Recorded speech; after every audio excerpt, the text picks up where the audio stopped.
یہ جو ان کے اندر نیشنلزم تھا، جب ان کی سلطنت کے پرچے اڑ گئے حضرت عمر رضی اللہ تعالیٰ عنہ کے ہاتھوں، تو ان کے دلوں میں حضرت عمر کی دشمنی، وہ خون کے پیاسے ہو گئے عمر کے رضی اللہ تعالیٰ عنہ۔ میں یہاں آپ کو ذرا ایک حوالہ دے دوں، عمر فاروق رضی اللہ تعالیٰ عنہ کا عہد خلافت یہ اسلام کے ایکسپینشن کا دور ہے۔ اب جو وہ انٹرنل ڈفٹی ختم ہو گئی، انٹرنلی کنسولیڈیٹ ہو گیا انقلاب محمدی صلی اللہ علیہ وسلم، لہذا پوری طاقت کے ساتھ اب 3 لشکر نکلے ہیں، مشرق کے لیے، شمال کے لیے، مغرب کے لیے، اور فتوحات کا دائرہ شروع ہوا۔ 10 برس حضرت عمر رضی اللہ تعالیٰ عنہ کے خلافت کے وہ ہیں، نوٹ کیجئے، جس میں ایک سلطنت 2 سپر پاورز اس وقت کی تھی، کئی 100 سال سے چلی آ رہی تھی 2 سپر پاورز، اور دونوں جزیرہ نما عرب کے سر پر بیٹھی ہوئی تھی۔ سلطنت ایران، عراق سے ہو کر سلطنت ایران، کہ خسرو کے زمانے سے، ذوالقرنین کے زمانے سے عظیم مملکت تھی، سپر پاور۔ دوسری طرف سلطنت روما، رومن امپائر، 3 بر اعظموں کو محیط تھی۔ رومن امپائر پورا شمالی افریقہ اس کے تحت تھا، پورا مغربی ایشیا اس کے تحت تھا، شام اس کے تحت تھا، ترکی اس کے تحت تھا، اور یورپ کا سارا مشرقی علاقہ اس کے تحت تھا، رومن امپائر۔ آپ کو معلوم ہے حضرت عمر کے زمانے میں رضی اللہ تعالی عنہ سلطنت کسریٰ کے تو پرچے اڑ گئے، نام ختم ہو گیا، وجود نہ رہا عظیم سلطنت کسریٰ۔ حالانکہ آپ کے علم میں ہوگا ان کا بڑا شاندار ماضی تھا، کہ خسرو اور کیقباد، بڑے بڑے یہ کیانی کہلاتے ہیں، یہ کیان جو ہے یہ بڑی عظیم ایک یوں سمجھیے کہ خاندان تھا بادشاہوں کا، لیکن یہ کہ وہ پوری سلطنت کسریٰ ختم ہو گئی۔ کیوں؟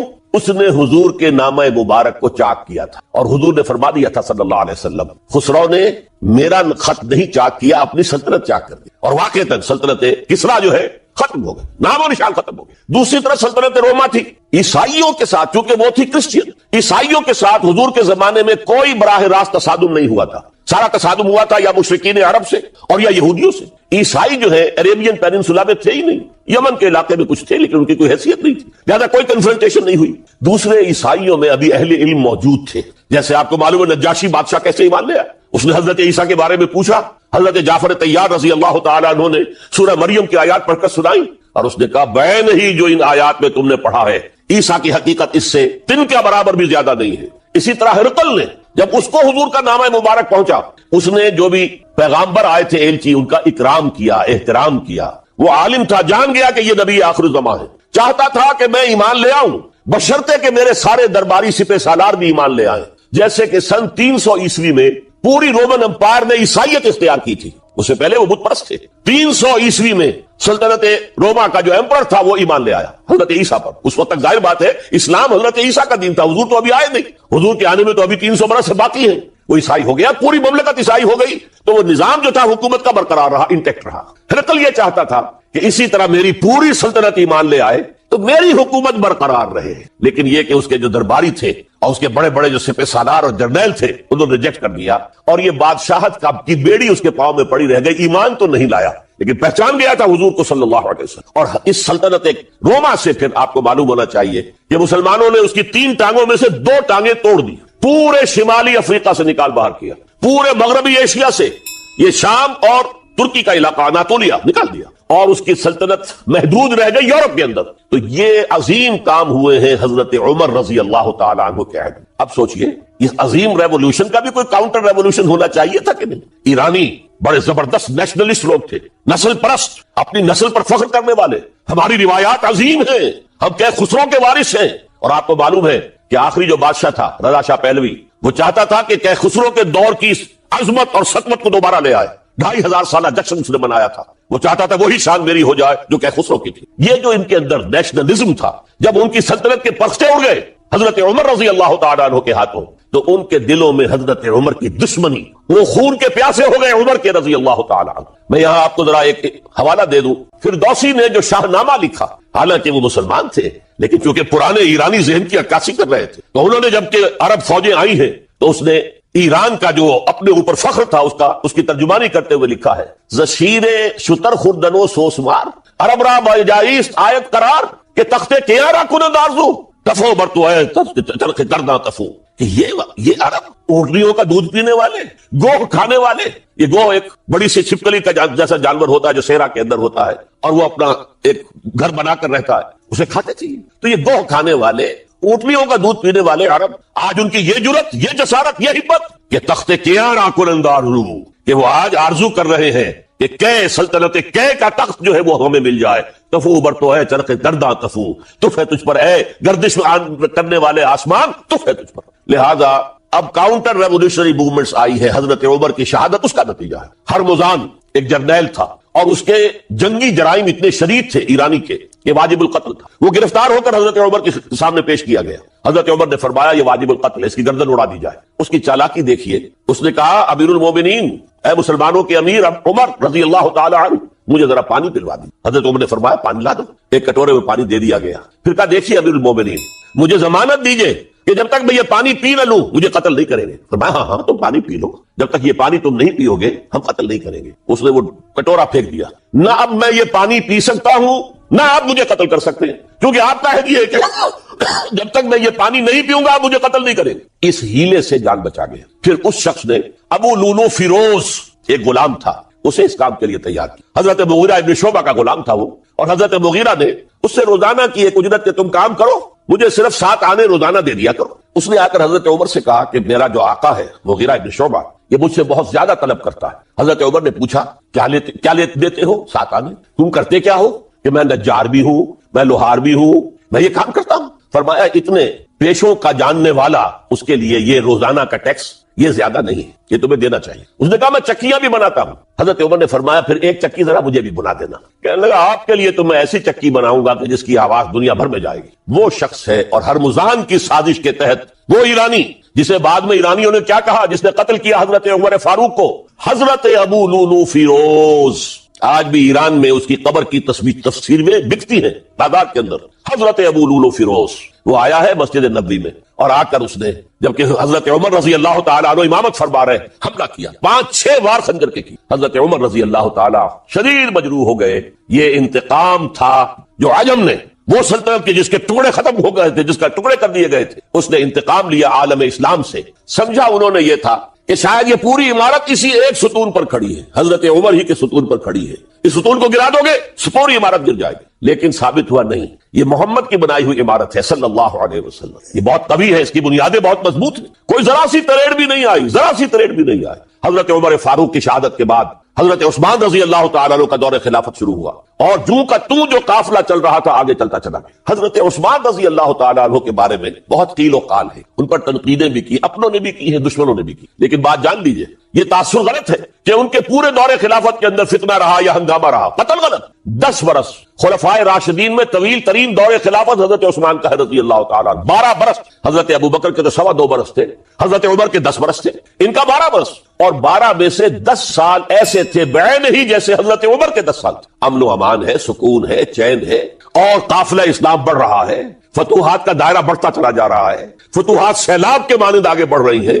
تھمتا نہ تھا کسی سے سیل رواں ہمارا یہ سیل رواں کوئی روکنے والی کوئی طاقت دنیا میں رہی نہیں تھی. کسرا ختم، سلطنت ایران ختم، اور دوسری سپر پاور سلطنت روما، اس کی 3 میں سے 2 ٹانگیں توڑ دی گئی، 1 رہ گئی. اب کون تھا؟ خارج میں کوئی طاقت نہیں تھی جو اسلام کے اس سیلاب کو اور پوری نوع انسانی پر اتمام حجت اور اللہ کے دین کو پہنچانے کے راستے میں رکاوٹ بن سکے. اب ایک فتنہ اٹھا. دیکھیے حضور کی کنفرنٹریشن 3 مذاہب سے ہوئی تھی. ایک مذہب مشرکین کا، شرک کا قلع قما کر دیا گیا جزیرہ نما عرب سے، ختم ہو گئے. انہوں نے کاؤنٹر ریولوشنری موومنٹس اٹھائیں حضرت ابو بکر کے زمانے میں، ان کو کرش کر دیا حضرت ابو بکر صدیق رضی اللہ تعالیٰ عنہ، چاہے ہزاروں صحابہ شہید ہوئے. اس کے بعد دوسری طاقت کون سی تھی؟ مذہبی یہودی. یہود کے 3 قبیلے مدینے میں آباد تھے، بنو قینقاع، بنو قریظہ، بنو نذیر. 2 کو مدینے سے نکال دیا گیا ان کی بدعہدی کی وجہ سے، حالانکہ حضور نے مدینہ تشریف لاتے ہی ان سے معاہدے کر دیے تھے. ان کا میثاق مدینہ یہ در حقیقت ایک پیکٹ تھا، جوائنٹ ڈیفنس آف مدینہ کا. مدینے پر اگر کوئی حملہ کرے گا، اور ظاہر بات ہے یہ کہ امکان تھا کہ مکے والے آ کر حملہ کریں، مشرکین مکہ، لیکن مدینے کا ہم تحفظ کریں گے مل کر مسلمان اور یہودی.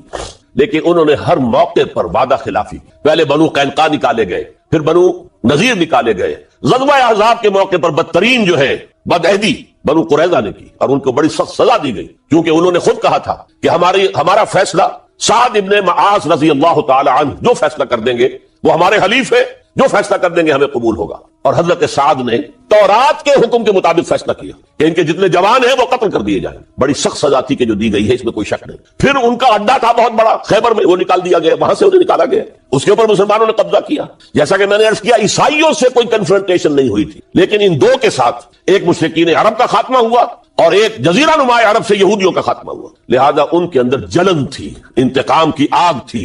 سب سے بڑا تو حسد تھا کہ 2000 سال سے نبوت اور رسالت ہمارے پاس تھی، موسیٰ سے لے کر عیسیٰ تک علیہ الصلوۃ والسلام. 1400 برس ہماری تاریخ کے وہ ہیں کہ کوئی ایک لمحہ بھی نہیں تھا کہ کوئی نبی موجود نہ ہو. نوٹ کیجئے اس بات. حضرت موسیٰ 1400 قبل مسیح میں اور حضرت عیسیٰ سن عیسوی کا آغاز، ان 1400 سالوں میں مسلسل نبوت بنی اسرائیل میں رہی. یہ حدیث ہے بخاری شریف کی، کانت بنو اسرائیل تسوسہم الانبیاء. بنی اسرائیل کی حکومت، ریاست، سیاست کا کام انبیاء کرتے تھے. اذا ہلک نبی خلفہ نبی، جب بھی نبی کا انتقال ہوتا تھا ان کا خلیفہ دوسرا نبی ہوتا تھا. یہ چین ٹوٹی نہیں. 1400 برس آپ کو معلوم ہے حضرت داؤد بادشاہ بھی ہے، خلیفہ بھی ہے، نبی بھی ہے. ان کے بیٹے حضرت سلیمان بادشاہ بھی ہے، نبی بھی ہے، خلیفہ بھی ہے. اسی طریقے سے یہ سلسلہ چلتا رہا. تورات انہیں دی گئی، انجیل انہیں دی گئی، زبور انہیں دی گئی، بے شمار صحیفے اور دوسرے چھوٹے نبیوں کو دیے گئے. لیکن پھر اللہ تعالیٰ نے نبی آخر الزماں کی حیثیت سے محمد الرسول اللہ کو چن لیا، جو اسرائیلی نہیں تھے، جو اسماعیلی تھے. حضرت ابراہیم کے بڑے صاحبزادے حضرت اسماعیل علیہ السلام کی اولاد میں سے. اس پر انہیں سخت رنج، حالانکہ وہ پہچانتے تھے حضور کو. ان کی کتابوں میں جو نشانیاں لکھی تھی وہ پوری حضور پر جو ہے متفق ہو رہی تھی. قرآن کہتا ہے یعرفونہ کما یعرفون ابناہم، وہ ایسے پہچانتے ہیں محمد کو صلی اللہ علیہ وسلم جیسے کہ اپنے بیٹوں کو پہچانتے. لیکن انہوں نے نہیں مانا. بدترین دشمن، حسد کی آگ میں جلنے والے، اور آج تک وہی معاملہ ہے. ان کی نیچر تبدیل نہیں ہوئی ہے. اب جو کچھ قیامت صغریٰ آنے والی ہے مڈل ایسٹ میں، عراق پر حملے کے بعد جو کچھ ہوگا، اس سب کی سازش کس نے کی ہے؟ یہود نے. یہ ساری اسرائیلی سازش. بہرحال یہ علیحدہ بات ہو جائے گی. اب انتقام یہودیوں کا آیا. یہودیوں کو یہ معلوم تھا ہم تعداد میں اتنے کم ہیں اور ڈسپرسڈ ہیں. سن 70 عیسوی میں ایک رومن جنرل ٹائٹس، اس نے حملہ کر کے یروشلم بیت المقدس کی اینٹ سے اینٹ بجائی. 1,33,000 یہودی ایک دن میں قتل کیے. اور ان کا سیکنڈ ٹیمپل جو تھا، جو حضرت سلیمان نے بنایا تھا، معبد، عبادت گاہ، ہم تو اسے مسجد کہیں گے، مسجد اقصیٰ، لیکن انہوں نے اسے کہا ہیکل، ٹیمپل. اس کو گرا دیا تھا نبوکڈنیزر نے 587 عیسوی میں. دوبارہ انہوں نے بنایا، اسے ٹائٹس نے گرا دیا. وہ آج تک گرا پڑا ہوا ہے. آج تک صرف ایک دیوار اس کی سلامت ہے جسے وہ ویلنگ وال کہتے ہیں. وہاں جا کر ماتم کرتے ہیں، روتے ہیں، پیٹتے ہیں. اور اس کو اس وقت سے نکال دیا گیا یہودیوں کو، نکل جاؤ فلسطین سے، بھاگ جاؤ یہاں سے، دفع ہو جاؤ. لہذا وہ ڈسپرس ہو گئے. کوئی یورپ چلے گئے، کوئی روس چلے گئے، کوئی ہندوستان چلے گئے، کوئی افریقہ کے ممالک میں چلے گئے، کچھ ایران میں آ گئے. یہ سب اس کو وہ کہتے ہیں ڈایاسپورا. ہمارا وہ دور جس میں ہم دنیا میں منتشر تھے. جب پوری دنیا میں منتشر تھے تو ظاہر بات ہے کسی فوجی مہم کے ذریعے سے مسلمانوں سے انتقام لینا ممکن نہیں تھا. لیکن انتقام لیا ایک ایسی سازش کے ذریعے سے. ایک ایسا فتنۃ الکبریٰ جو ہے برپا کیا ہے، جس کا کہ میں ابھی آپ سے اندازہ کرتا ہوں، جس کے نتیجے میں حضرت عثمان رضی اللہ تعالیٰ عنہ شہید ہوئے. اس کو یوں سمجھیے کہ حضور کے دور میں جن لوگوں نے شہادتیں پیش کی، انہوں نے اسلام کو قائم کرنے کے لیے شہادتیں دی. اب دور خلافت راشدہ میں جو شہادتیں پیش کی گئی وہ اسلام کو قائم رکھنے کے لیے. جو عمارت بن گئی ہے اب گرنے نہ پائے، اسے دشمن گرا نہ دے، اس ڈیفنس کے اندر، اس تحفظ کے اندر جانے دی، ہزاروں نے دی. حضرت عمر رضی اللہ تعالیٰ عنہ قائد خلافت ہے. بیت المقدس کا محاصرہ کیا گیا. فصیل بڑی اونچی، شہر اندر سے سیلف سفیشنٹ، حملے کا راستہ کوئی نہیں. محاصرہ طول کھینچ رہا ہے لیکن ان کے پاس رسد بھی موجود ہے، پانی بھی موجود ہے. وہ دروازے بند کر کے بیٹھے ہوئے. بالآخر اللہ تعالیٰ کی مشیت کا ظہور کیسے ہوا؟ ان کے کچھ علماء آئے فصیل پر، کہا دیکھو مسلمانوں، تم قیامت تک بھی یہاں پڑے رہو گے محاصرہ کر کے، ہمارا یہ شہر فتح نہیں ہوگا. ہاں ایک درویش بادشاہ کے ہاتھوں یہ شہر فتح ہونا ہے، لیکن تمہارے اندر ہمیں وہ نظر نہیں آ رہا. ابو عبیدہ بن الجراح رضی اللہ تعالی عنہ، امین هذه الامہ، ان کا فوراً ذہن گیا وہ درویش بادشاہ مدینے میں بیٹھا ہوا ہے عمر رضی اللہ تعالی. اب ایک اور عمر بھی ہے جو قندھار میں بیٹھا ہے. نقشہ وہی ہے، سادگی کی حد تک نقشہ وہی، بالکل وہی، اپنی آنکھوں سے دیکھا وہی سادگی. عمر اول، عمر ثانی تھے عمر بن عبد العزیز. اب ایک اللہ کے فضل سے اللہ تعالیٰ ایدہ اللہ بنصرتہ، اللہ تعالیٰ ان کی نصرت فرمائے، دشمنوں کو ان کے مقابلے میں نیست و نابود کرے. انہوں نے ریکویسٹ بھیج دی کہ حضور تشریف لائیے، یہ شہر فتح ہو جائے گا. وہ ہے سفر تاریخی، اتنا طویل سفر، تقریباً 700 میل، ایک اونٹ، ایک خادم، ایک منزل پہ امیر المومنین اوپر بیٹھے، خادم آگے چل رہا ہے، اگلی منزل پہ خادم اوپر بیٹھا ہے، امیر المومنین آگے جا رہے ہیں. اور جب پہنچے ہیں تو وہ باری تھی خادم کی. انہوں نے ہاتھ جوڑ دیا حضور خدا کے لیے، تم کیا کہیں گے لوگ، وہ میرا برا حال کر دیں گے، تمہیں شرم نہیں آئی؟ امیر المومنین پیدل آگے چل رہے، نکیل پکڑ کر، اور تم بیٹھے ہو اوپر براجمان ہو. حضرت عمر فرمایا دوڑو دوڑو، نہیں باری تمہاری ہے، بیٹھ. اس حال میں پہنچے اور پھر یہ کہ ابو عبیدہ بن الجراح آئے ہیں، استقبال کیا ہے تو دیکھا ہے کہ اس حال میں چلے آ رہے ہیں، عمر نکیل پکڑے ہوئے چلے آ رہے ہیں، اور کہتے ہیں کہ کہیں کیچڑ ویچڑ تھا، جوتے خراب ہو گئے تھے، وہ بھی اتار کے ہاتھ میں پکڑے ہوئے، کپڑے تو تھے ہی پھٹے ہوئے۔ انہوں نے کہا کہ حضرت ابو عبیدہ نے، دیکھیے یہ بڑا متمدن ملک ہے، بڑا مہذب علاقہ ہے یہ، آپ ذرا حلیہ اپنا دوست فرما دیں تب جا کے پیش کروں، ہم آپ کو کریں گے۔ آپ نے فرمایا نحن قوم اعزنا اللہ بالاسلام، ہم وہ قوم ہیں جنہیں اللہ نے عزت دی ہے اسلام کے ذریعے سے، کپڑوں کے ذریعے سے نہیں، دولت کے ذریعے سے نہیں۔ اسی حال میں گئے ہیں، اوپر سے انہوں نے کھڑے ہو کر نشانیاں دیکھی ہیں، اپنی کتابیں کھولی، ہاں یہ وہی ہے، اچھا لو جی سرنڈر، شہر تمہارے ہاتھ میں، خون کا ایک قطرہ نہیں بہا اور بیت المقدس فتح ہوا۔ لیکن اس وقت حضرت عمر نے ایک نرمی یہ کی کہ یہودیوں کے لیے بھی اسے اوپن سٹی قرار دے دیا۔ یہ احسان عظیم حضرت عمر کا، اس سے پہلے یہودی آ ہی نہیں سکتا تھا، داخل ہی نہیں ہو سکتا تھا، وہاں وہ آ کر وزٹ نہیں کر سکتا تھا، زیارت نہیں کر سکتا تھا اپنے مقدس مقامات کی۔ حضرت عمر نے یوں سمجھیے کہ تقریباً 550 برس کے بعد ان کے لیے راستہ کھولا ہے کہ ہاں تم آ سکتے ہو، زیارت کر سکتے ہو۔ لیکن یہ عیسائیوں نے لکھوایا معاہدے کے اندر، انہیں یہاں آپ آباد ہونے کی اجازت نہیں دیں گے، لیکن کم وزٹ دی پلیسز، دیکھیں زیارتیں کریں اور جائیں۔ یہ معاہدہ حضرت عمر کا ہے رضی اللہ تعالیٰ، جو پھر خلافت راشدہ کے بعد بنو امیہ نے بھی اس کو آرڈر کیا، بنو عباس نے کیا، پھر جو ہمارے یہ ترکوں میں اندر خلافت آئی تو ترک خلفاء نے بھی اس معاہدے کی پوری پابندی کی۔ فلسطین میں آ سکتے ہیں یہودی صرف زائرین کی حیثیت سے، وہاں آباد نہیں ہو سکتے۔ اب آئیے اگلا دور آیا حضرت عثمان کا دور خلافت۔ یہ ہے وہ وقت کہ اب یہود نے امت مسلمہ کی پیٹھ میں چھڑا کھولا۔ وہ کیسے؟ ایک یہودی عبداللہ ابن سبا اسلام کا لبادہ اوڑھ کر آ گیا، معاشرے کا جائزہ لے لیا، ان میں بنو ہاشم اور بنو امیہ میں جو پرانی کشاکش تھی اس کے کچھ نہ کچھ جراثیم باقی ہیں، اگر ان کو ذرا بھڑکا دے تو مسلمانوں میں انتشار پیدا ہوتا ہے۔ کہا یہ عثمان کون ہے؟ یہ تو بنو امیہ میں سے ہے، یہ حق تو بنو ہاشم کا ہے، خلافت ان کے پاس ہونی چاہیے، محمد کے تو رشتہ دار وہ ہے صلی اللہ علیہ وسلم۔ عوام الناس کے اندر بات پھیلنی شروع ہوئی، پھر ایک بڑی سازش کے انداز میں حضرت عثمان کے خلاف پروپیگنڈا، حضرت عثمان کے جو عاملین تھے، گورنر تھے، ان کے خلاف پروپیگنڈا، اور ایسے ہوشیاری کرتے تھے کہ کوفے میں کوفے کے حاکم کے خلاف کچھ نہیں کہنا ہے، اجی مصر میں یہ ہو رہا ہے، اجی شام میں یہ ہو رہا ہے، اجی یہ جو عثمان ہے وہ یہ کر رہا ہے، یہ ظلم ہو رہا ہے، یہ لوٹ مار ہو رہی ہے، یہ خیانتیں ہو رہی ہیں۔